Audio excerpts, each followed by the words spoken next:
Hey there, fellow DIY enthusiasts.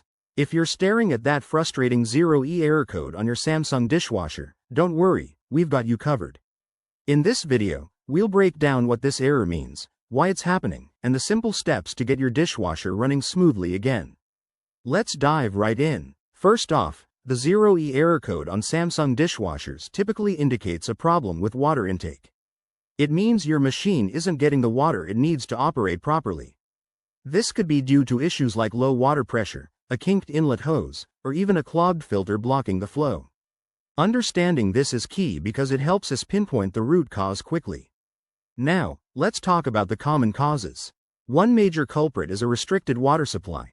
Maybe your home's water pressure is too low, or there's a blockage in the inlet hose. Another possibility is a dirty filter that's trapping debris and preventing water from entering. Electrical glitches or faulty sensors can also trigger this error, especially if your dishwasher is a bit older. The good news is, fixing it is often straightforward. Start by checking your water supply. Ensure the faucet connected to the dishwasher is fully open and that the inlet hose isn't bent or clogged. Next, unplug the dishwasher for about 5 minutes to reset it. This simple step resolves many electronic errors. If that doesn't work, grab a flashlight and inspect the filter at the bottom of the unit. Remove it, rinse it under warm water to clear any buildup, and put it back. For more persistent issues, you might need to examine the water inlet valve or call a professional if you're not comfortable with electrical components. Remember, always prioritize safety. Turn off the power and water before tinkering.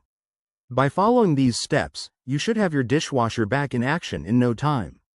If you found this helpful, give this video a thumbs up and subscribe for more home repair tips. Thanks for watching, and happy fixing.